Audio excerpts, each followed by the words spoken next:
여성들이 쓰는 화장품 중에 참전 화장품이 있습니다. 거기 그룹의 회장이 김광석 장로님이십니다. 1939년에 경남 하동에서 태어나서 성균관대학교 약학과를 졸업했고 서울에서 피보약국을 개설해서 큰 돈을 벌었다가 하루아침에 쫄딱 망하고 1984년에 참전 화장품을 설립해서 국민훈장, 모란장, 그리고 2002년도에는 자랑스러운 한국인 대상, 또 훌륭한 기업가 대상 등을 받으신 분입니다. 부러운 사람이죠. 그런데 그 김광석 씨는 본래 불교 신자였습니다. 그의 어머니도 골수 불교 신자였습니다. 대학을 졸업하고 서울에서 피보약국을 개설해서 피부약을 만들어 팔았는데 얼마나 잘 팔리고 돈을 많이 벌었는지 너무나 잘 팔리는 날은 하루에도 집 한 채 값 정도를 벌어들일 정도였다고 그럽니다.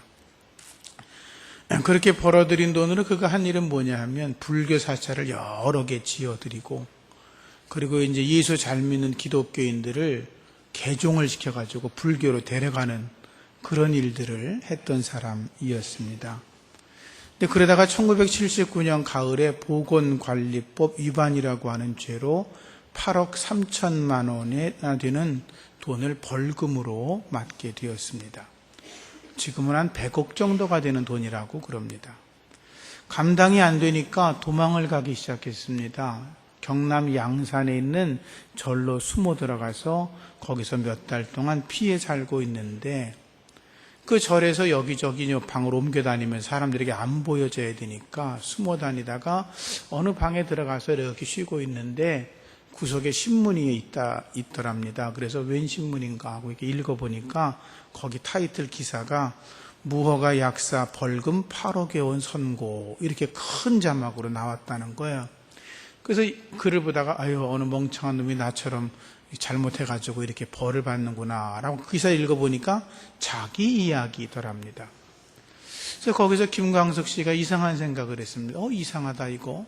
어떻게 내가 도망을 해 산골에도 들어와서 이 절간에서 그것도 여기저기 도망다니다가 이 구석방에 들어왔는데 여기에 몇 달 지난 신문이 있고 그걸 자기가 읽게 된 것은 우연한 일이 아니다라는 생각이 들었답니다. 이것은 뭔가 자기가 알 수는 없지만 말할 수 없는 어떤 힘에 의해서 자기의 인생이 이렇게 움직여지고 있다고 하는 걸 생각하게 되었고 그리고 그 힘의 정체가 누군가라고 혼자 곰곰이 생각하다가 절간에서 그가 생각한 결론은 자기 인생을 이렇게 이끌어가는 이상한 힘이 있는데 그분은 바로 하나님이다 라고 생각을 했다는 겁니다. 절간에서 하나님을 생각하니까 신통하지 않습니까? 그래서 그분이 그 즉시로 산에서 내려가서 경찰서에 가서 자수를 했습니다. 그리고 이제 수감 생활하면서 영등포 교도소에서 56일 동안 이제 살다가 그리고 나온 뒤에 제일 먼저 한 게 뭐냐면 교회를 찾아가서 예배를 드렸답니다. 예수를 믿으려고 했더니 그의 어머니가 문제였습니다. 골수분자였던 어머니가 야 이놈아 한 집안에 두 종교가 있으면 집안이 망하니까 절대로 교회 가면 안 된다 그러고 손을 잡아 끌고서 절간으로 데려갔답니다. 절에 갔는데 그 사찰도 자기가 돈 벌었을 때 지어놓은 사찰이어서 거기 가니까 스 되시는 분들하고 거기 사람들이 얼마나 환영을 했겠습니까? 그래서 이제 거기서 이제 간증 아닌 간증을 하게 되었는데 마이크를 주더니 그동안 어떻게 지냈냐고 이야기를 하라 그러답니다. 그래서 마이크를 딱 잡고 무슨 말을 할지는 모르겠는데 자기도 모르게 이렇게 이야기가 나왔대요. 나는 이제부터 예수 믿기로 결심했습니다. 내가 힘든 일을 겪어보니까 무언가 보이지 않는 손이 있는데 내가 알 수는 없지만 뭔가 강력한 힘이 내 인생을 설계하고 있다는 걸 내가 느끼게 되었는데 내가 곰곰이 생각해보니까 그분이 바로 하나님이시더라고. 그래서 내가 교회를 나가기로 했으니 여러분도 절에 다니지 말고 교회 다니면 좋겠다고 아주 공개적으로 전도 아닌 전도를 하게 되었답니다. 그러면 이렇게 말했답니다. 여러분 왜 절에 다니면서 맨날 우울한 표정을 짓고 이렇게 인상을 쓰고 다닙니까? 왜 기쁨의 찬송이 없습니까?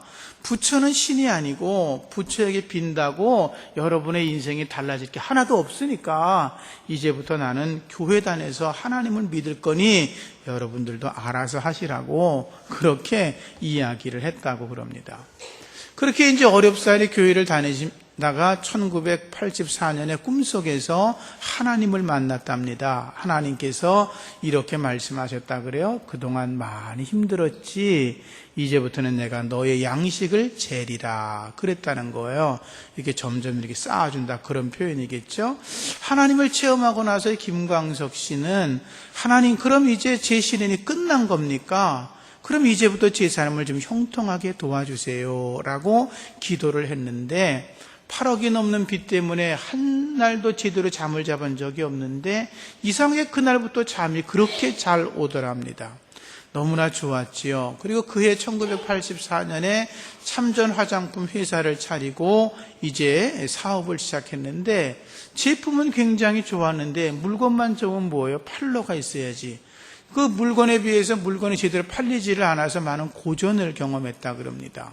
그러다가 미국에 출장을 가게 되었는데 미국에서 옛날 친구를 만났는데 그 옛날 친구랑 이야기를 하다 보니까 나도 이제 교회 다니기 시작했다 그러니까 잘했다 그러면서 그 친구가 말하기를 너 사업한다 그러는데 11조는 하냐? 대뜸 물어보더래요.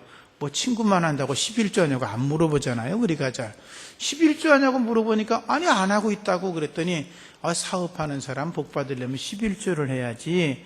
그런데 한 달에 한 번 11조 하려면 액수가 너무 커서 가슴이 벌렁벌렁 하니까 그렇게 하지 말고 매주마다 계산을 해서 11조를 하라고 이야기를 하더랍니다.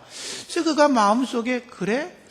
뭐 하나님께서 내게 축복을 쌓아준다고 말씀하셨고 또 친구가 그 말을 하고 성경 말라기서 3장 오늘 우리가 읽은 말씀을 친구가 펼쳐 보여주는데 이게 하나님이 내게 꿈속에 보이진 말씀인가 보다라고 믿고서 하나님께 그렇게 기도했답니다. 하나님 제가 이제 11조가 아니라 10의 2조를 드리겠습니다. 그러니 하나님께서 약속하신 복의 2배를 저한테 주셔야 됩니다. 사업가가 약간 도박 기질이 있나 봐요. 그렇게 기도했답니다, 본인이.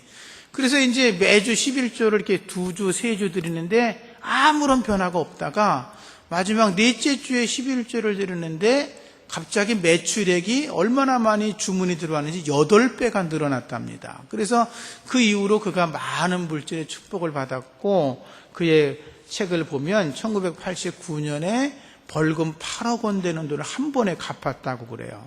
그러니까 세무소에서 이렇게 많은 돈을 한 번에 갚냐고 천천히 나눠서 갚으라고 그러니까 제가 하나님께 복을 많이 받아서 다 드리는 거니까 몽땅 받으라고 그래서 세금을 냈답니다. 그러다가 1998년 12월 29일부터는 하나님 앞에 물질의 11조만이 아니라 시간의 11조도 하나님께 드려야 되겠다라고 작정을 하고 목사들도 참 힘든 일인데 새벽 4시에 나가서 아침 6시 20분까지 기도하고 들어오는 그런 습관을 지금까지 계속하고 있다고 그럽니다. 소망교회 장로인이 김광석 씨는 새벽 기도를 통해서 5가지 축복을 받았다고 이야기를 합니다. 첫째가 평강과 희락을 얻었다. 두 번째가 가정의 평화와 안녕을 얻었다. 세 번째가 물질의 축복을 받았다. 네 번째가 하나님이 주시는 명예를 얻었고 마지막 5번째가 건강의 복을 받았다라고 이야기를 하고 있습니다. 뭐 그런 분들에게는 의뢰 묻지 않습니까? 어떻게 이렇게 사업을 잘하고 성공했습니까? 라고 물으니까 그가 이렇게 3가지 비결을 이야기했다 그럽니다. 첫 번째, 11조를 기쁨으로 드려라. 두 번째는 새벽 기도를 통해서 하나님이 주시는 지혜를 얻어라. 하나님의 지혜를 얻어야 인생을 제대로 살아갈 수 있다는 거죠. 세 번째는 선한 청지기 정신으로 충성해라. 이렇게 이야기를 하고 있다고 그럽니다. 11조는 종자신앙이라고 그럽니다. 농부들은 굶어 죽어도 종자를 먹지 않습니다. 내년 봄이 되면 땅에다가 종자를 심어야 되기 때문인 것입니다. 11조는 물질 축복의 종자인 것입니다. 나와 내 자손들이 하나님 안에서 물질의 축복을 얻으려면 11조를 온전하게 기쁨으로 드려야 되는 것입니다. 하나님께서는 우리에게 복을 주기를 원하십니다. 물질의 복도 주기를 원하십니다. 그런데 오늘 말라기서 3장에 있는 말씀을 통해서 보면 하나님은 11조와 헌물을 온전하게 드리는 자에게 복을 주겠다고 말씀하고 있습니다. 여러분들과 여러분의 자녀들이 11조를 통해서 물질의 부유함과 복을 누리시기를 축복합니다. 사실 11조나 헌금에 관한 설교는 설교자들이 많이 꺼리는 설교 중에 하나입니다. 왜냐하면 11조 설교를 하면 11조를 드리지 않는 분들이나 신앙이 부족한 분들이 목사가 왜 헌금을 자꾸 하라 그래서 내 마음을 불편하게 하나 이런 생각을 하시기도 하고, 또 어떤 분들은 또 교회 요즘 재정이 안 돌아가나 헌금을 하라 그러게 이렇게 이제 오해하시는 분들도 계십니다. 그런데 제가 분명히 아는 건 제가 목회하면서 교회 살림 어려워본 적 한 번도 없습니다. 하나님이 다 채워주셨습니다. 그런데 사실 목회자들이 하나님 앞에서 또 성도들 앞에 12의 1조 설교를 하는 것은 헌금을 많이 거두려고 하는 것이 아니고, 여러분들이 하나님 앞에서 물질의 축복을 받고 풍요로운 삶을 살아가고 이왕 세상을 살아가는 동안에 하나님께로부터 부요함의 은혜 속에서 주님을 마음껏 섬기며 나아가기를 원하는 그런 마음이 있기 때문인 것입니다. 11조에 관한 책들을 읽다가 어느 대목에 그런 글이 나오더라고요.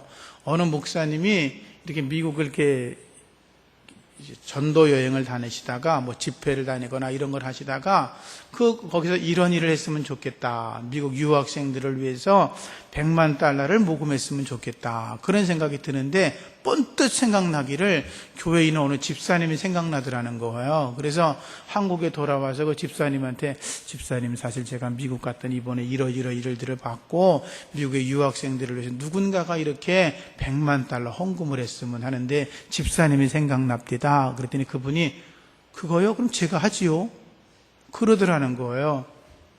감이 안 오지요. 그죠? 우린 해본 적이 없으니까. 여러분들 중에도 그러한 하나님의 축복을 받는 사람이 좀 있으면 좋겠어요. 여러분의 자녀들 가운데에서라도 하나님 안에서 물질의 축복을 받아서 지금 더 많이 주를 위해서 힘있게 일할 수 있는 그런 은혜가 여러분의 자녀 가운데 있어지기를 주님의 이름으로 축복합니다. 여러분, 이런 얘기 혹시 들어보셨습니까? 예를 들어 어떤 분이 저는 11조는 하지 않는데요, 일주일에 교회는 3번 나가요. 저는 11조는 하지 않아도요, 선교헌금은 좀 드리죠. 저는 11조는 하지 않는데요, 기도는 뜨겁게 합니다. 저는 11조는 하지 않아도요, 예수 믿으라고 전도는 합니다. 저는 11조는 하지 않아도 교회 봉사는 열심히 하지요. 이렇게 얘기 들으면은요, 대개 그럴 수 있어 라고 생각을 할 겁니다. 그런데 반대로 저는 11조는 드리지만 주일은 지키지 않습니다. 저는 11조는 드리지만 기도 생활하지 않습니다. 저는 11조는 드리지만 전도하지 않습니다. 저는 11조는 드리지만 여전히 술과 담배와 마약을 합니다. 그러면 그건 좀 이상한데 아마 그럴 겁니다. 그죠? 그래서 예수님께서 바리새인들을 향하여 말씀하셨습니다. 화 있을진저 외식하는 서기관들과 바리새인들아, 너희가 박화와 회양과 근체 11조는 드리되 율법에 더 중한 바 의와 인과 신은 버렸도다. 그러나 이것도 행하고 저것도 행해야 할지니라 라고 말씀을 하셨습니다. 서기관과 바리새인들은 11조를 철저하게 드렸습니다. 일주일에 2번 금식하며 기도했습니다. 그들은 하나님 앞에 말씀으로 무장된 사람이었습니다. 그러나 그들은 의로운 삶, 덕스러운 삶, 그리고 또한 남들에게 진실된 삶을 제대로 살아가지를 못했습니다. 근데 주님은 말씀하시기를 너희가 11조만이 아니라 너희의 삶의 부분에서도 하나님 보시기에 기쁘게 살아야 된다고 주께서 말씀을 하신 거죠. 11조도 하고 너희의 삶의 모든 분야도 해야 되는데, 주님의 말씀은 율법에 더 중한 바 이랬으니까 너희들이 하는 11조는 기본이라고 말씀을 하신 거죠.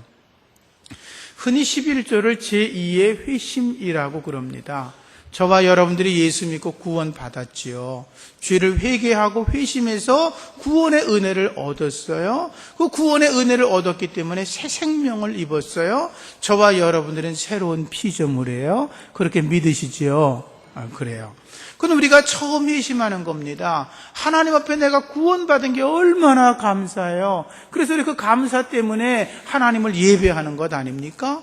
구원받을 은혜가 너무나 감격스러워서 복음의 능력으로 주님을 찬송하며 하나님의 뜻대로 살아가려고 노력하는 거 아닙니까? 그런데 새 생명을 얻은 사람들이 믿음이 조금 자라나서 더 큰 믿음으로 나아가려고 하는데, 그때 걸리는 장애물 중에 하나가 뭐냐 하면 11조라고 하는 것입니다. 하나님 앞에 11조를 드리려고 하면 고민이 되고 망설여지고, 액수가 조금 커지면 가슴이 벌렁벌렁거리고, 이게 드려야 되나 안 드려야 되나 자꾸 불안해지기 시작합니다. 영적인 자유함이 사라지기 시작하는 것입니다. 요한에서는 그래서 뭐라고 말했냐면, 너희가 주머니를 회개하지 않으면 참된 회개가 아니라고 이야기를 했습니다. 무슨 말이냐 하면, 하나님 앞에 철저하게 11조를 하지 못하는 자들은 온전한 회개를 한 것이 아니라고 이야기를 한 거죠. 성경의 말씀 보면 돈을 사랑하는 것이 일만하게 뿌리라고 이야기했습니다. 탐심은 우상숭배라고 말했고, 예수님은 말씀하시기를 하나님과 재물을 겸하여 섬길 수 없다라고 단호하게 말씀하셨습니다. 그래서 우리가 돈에 대한 욕망에서 벗어나서 하나님 앞에 기쁨으로 온전한 10의 1조를 할 수 있는 사람들은 그의 마음속에 하나님의 평강과 기쁨이 있게 되고, 하나님이 주시는 영적인 자유함을 얻게 되는 것입니다. 그래서 11조는 제2의 회심이고, 물질의 노예에서 벗어나서 하나님 안에서 물질의 복을 주시는 그 하나님의 능력 안에 거하는 것이기 때문에 그들의 삶은 하나님이 푸른 초장으로 맑은 시냇물가로 인도하시는 줄로 믿습니다. 말씀을 드리면 저나 여러분들이 11조를 온전하게 드린다 그래서 앞에 이야기했던 김광석 장로님처럼 그렇게 거부가 되지는 않을 겁니다. 그건 그분에게 주어진 하나님의 은혜이겠지요. 그러나 분명한 것은 하나님 앞에 우리가 주의를 온전히 지키고 10의 1조를 온전하게 하고 하나님을 더 기쁘게 하면 반드시 여러분과 여러분의 자녀들이 예수 안에서 형통한 길을 걸어가게 될 줄로 믿습니다. 이스라엘 백성들이 약속의 땅에 들어가게 되었습니다. 광야 40년을 지나 약속의 땅 가나안에 들어가지 않습니까? 근데 이스라엘 백성들이 들어가실 때 거기 가나안 족속들이 살고 있었습니다. 그들을 쫓아냈지만 다 쫓아내지 못했습니다. 광야 사막에서는 그들이 만나를 주워 먹었습니다. 그런데 약속의 땅에 들어가니까 만나가 딱 그쳐버리고 말았습니다. 충격을 받은 거죠. 아니, 아침에 자고 일어나면 먹을 게 있었는데 먹을 게 없잖아요. 근데 거기는 농사를 짓는 수 있는 곳이었기 때문에 하나님이 만나를 주시지 않은 거죠. 근데 그들이 거기서 고민을 합니다. 하나님은 사막에서의 하나님이셨구나. 이 비옥한 땅에 있는 이곳에서는 하나님이 아닌 다른 신을 섬겨야 되겠다. 그래서 그들이 소문을 듣고 섬긴 신이 바알과 아세라였습니다. 바알과 아세라는 풍요의 신이었고 농사의 신이었고 자식들을 번성하게 하는 신으로 생각을 했기 때문에 이스라엘 백성들은 하나님은 그냥 이 머릿속으로 믿고 그들은 바알 신 앞에서 아세라 신 앞에 가서 절하고 제사 드리고 섬겼던 것입니다. 근데 하나님이 참으시다가 도저히 안 되니까 아합 왕 때에 하나님께서 엘리야를 보내신 겁니다. 그래서 하나님께서 엘리야를 통해 말씀하시죠. 내 백성이 나를 떠나 있다. 그들이 나를 섬기는 것이 아니라 바알과 아세라를 섬기고 있다. 내가 이제부터 다시 말할 때까지 하늘에서 비를 내리지 않을 거다.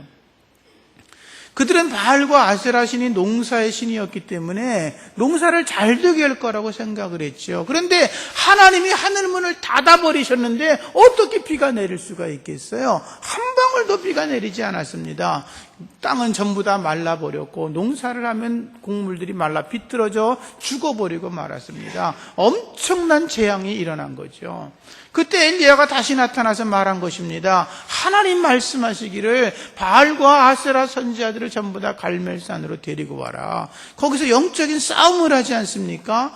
엘리야와 바알 선지자들이 거기 모였습니다. 바알 선지자 450명이 모였는데 그날 거기서 하늘에서 하나님이 불을 떨어뜨리십니다. 그리고 바알 선지자들 450명을 다 죽여버리고 그리고 하나님이 불을 내린 그 자리에서 물을 쏟아 붓습니다. 비가 온 것입니다. 메말랐던 땅에 단비가 오고 충분한 비가 오니까 기적이 일어나고 농사가 제대로 되기 시작했습니다. 무엇을 말하는 거냐 하면 너희들이 농사를 잘 되게 하는 것이 바알신이라고 생각을 했지만 아니라는 거죠. 살아계신 하나님이시라는 거예요.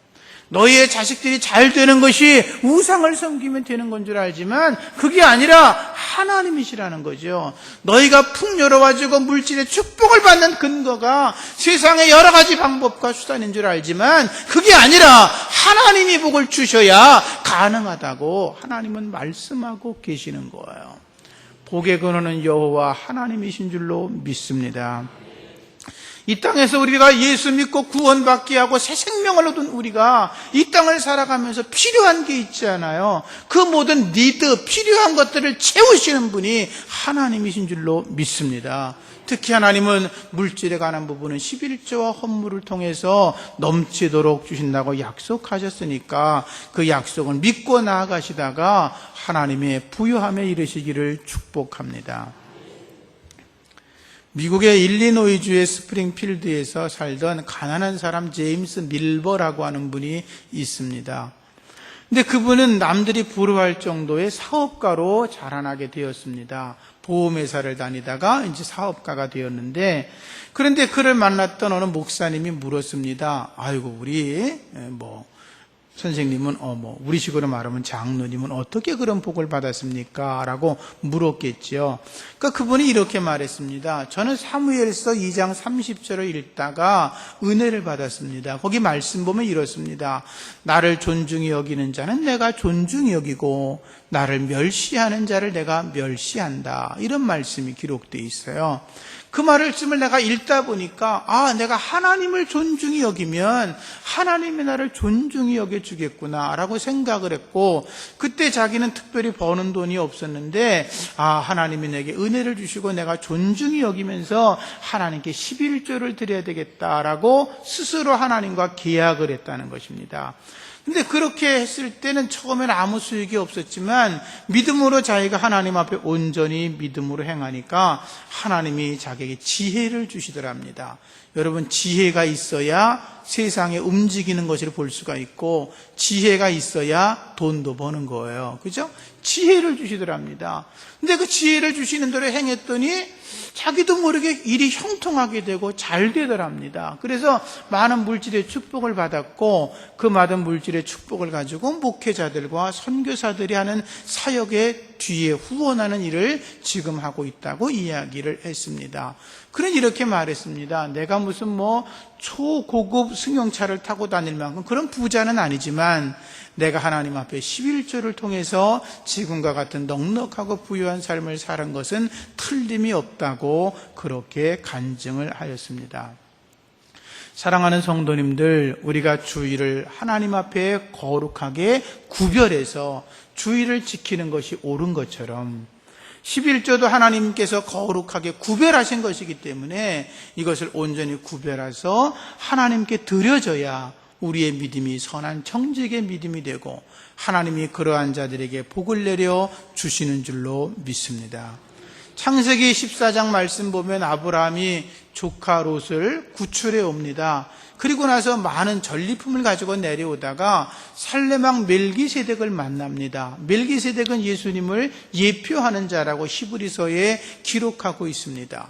그 멜기세덱이 아브라함에게 떡과 포도주를 주었습니다. 그러자 아브라함이 그것을 받고서 멜기세덱에게 전리품의 10의 1조를 드렸습니다. 여러분, 그때는 11조 규정이 없던 때였습니다. 그는 그때는 아브라함은 그러한 것을 하나님께로부터 들은 바도 없었지만 하나님의 제사장 멜기세덱에게 10의 1조를 드리는 것이 하나님을 섬기는 거라고 아브라함은 직감으로 알고 있었고, 그렇게 드림으로 그는 멜기세덱을 통해 축복을 받음으로 복의 근원의 자리를 유지할 수가 있었던 것입니다. 사랑하는 성도님들, 믿음으로 서시기를 주의 이름으로 축원합니다. 요즘 이제 이렇게 인터넷이 너무 활발하게 되어 있으니까 가끔 11조에 관한 내용을 클릭해 보시면은요, 거기 이런 내용들이 나와요. 11조는 할 필요가 없습니다. 11조는 율법이고 구약의 정신이지 신약에서는 11조를 할 필요가 없다고 이렇게 글을 써놓은 분들이 계세요. 그 안에 글을 쭉 읽어보면요, 정말 그럴듯해요. 저도 11조 안 할까? 그런 생각이 들 정도로 아주 기가 막히게 논리적으로 써놓았어요.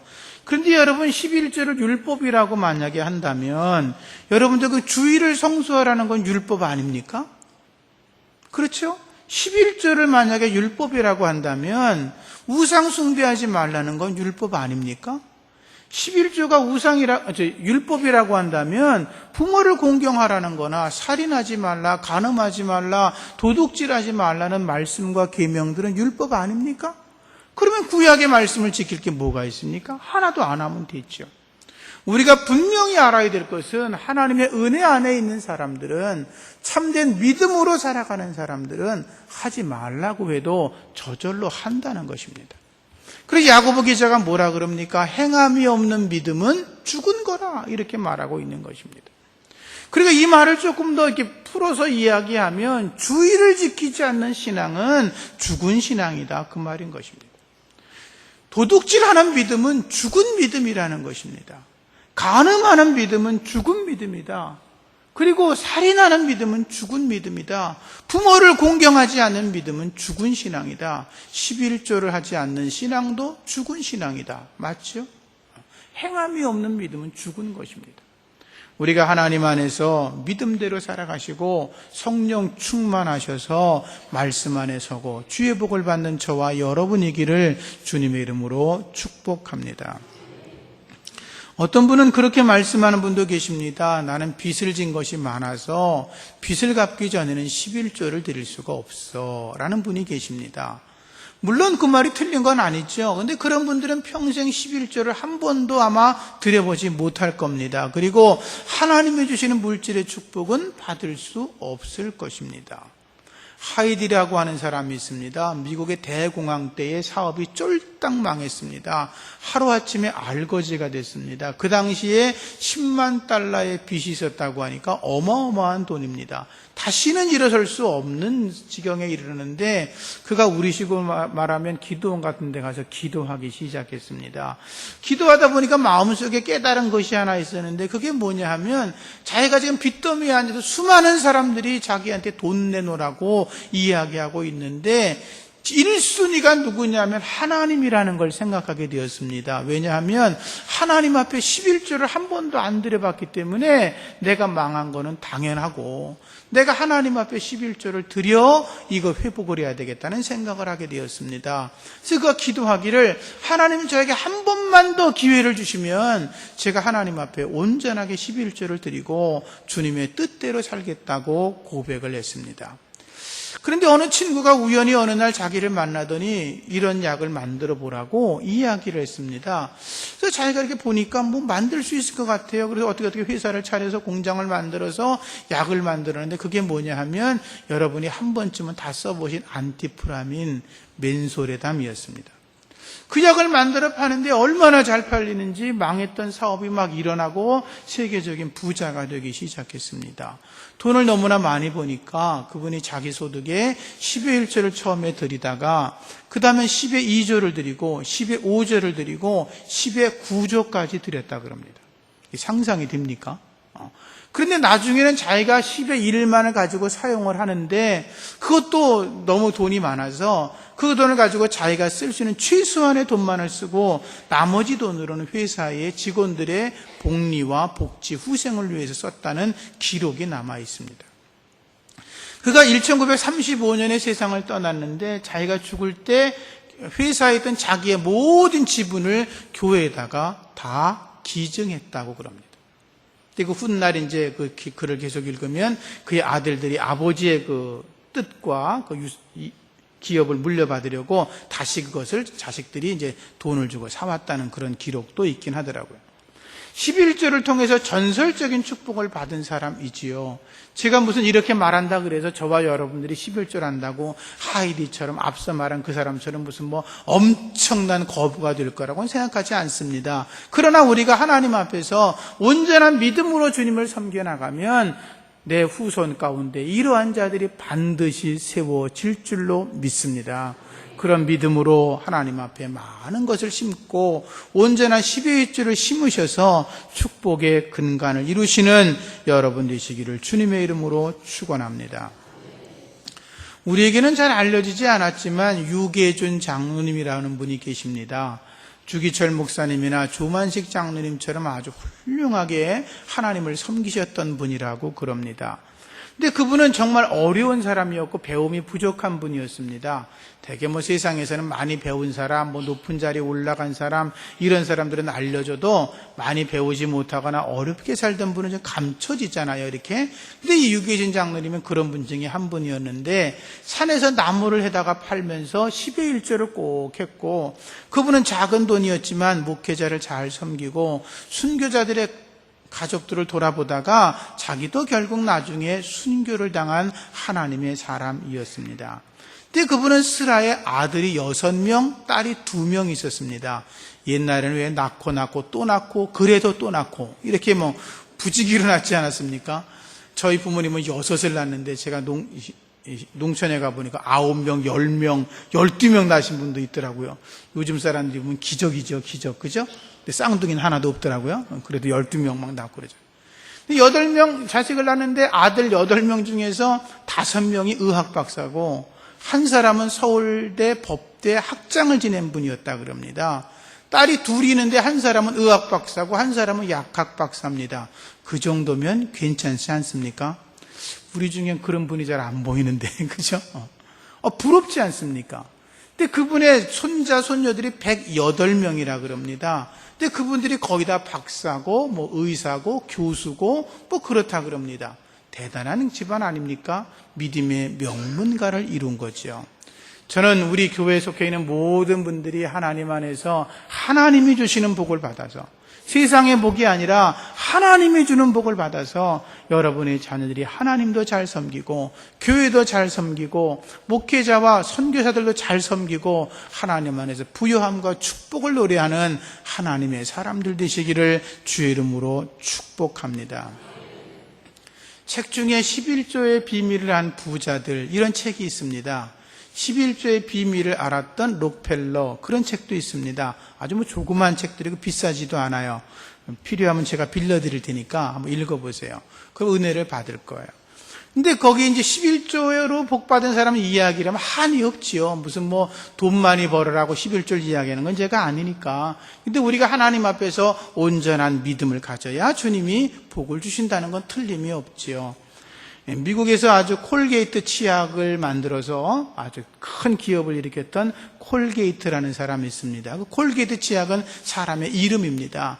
그 사람이 어려서 아주 가난한 사람이었습니다. 너무 가난하니까 뉴욕에 가서 도시에 가면 먹고 살 만한 게 있으니까 도시 나가서 좀 돈을 벌어야 되겠다라고 나갔는데 그 강을 건너려는데 건너갈 돈이 없는 거예요. 뱃삭이 없는데 그 선장이 그 아이를 어떻게 보고서 16살 때인데 이야기를 했다 그럽니다. 나랑 약속을 하자. 4가지 약속을 지키면 배를 태워줄게. 그러면 아이가 뭐 배 탄다니까 뭐 4가지만 하겠습니까? 100가지도 하지?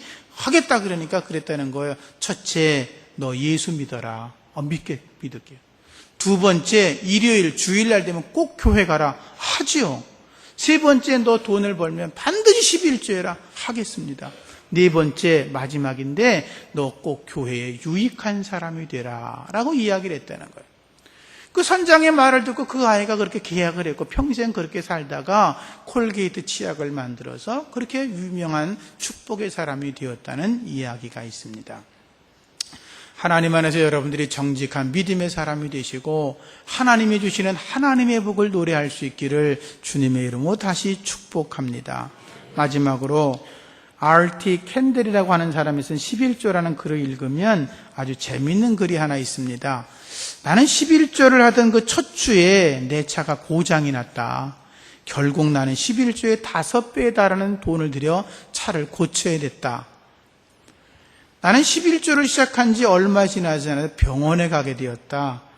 뿐만 아니라 석 달 동안이나 규칙적으로 11조를 꼬박꼬박 드렸는데 나는 회사에서 쫓겨나고 말았다.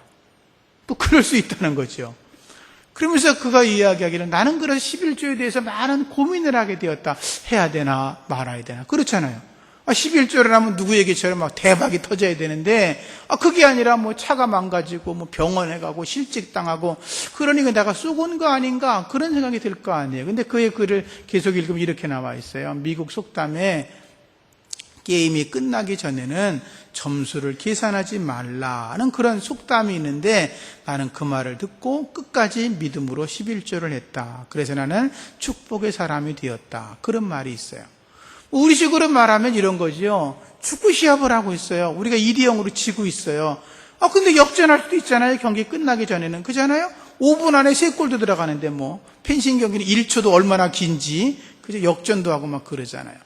근데 하나님께서 함께 하시면 마지막 때에 반드시 승리할 수 있다는 거죠.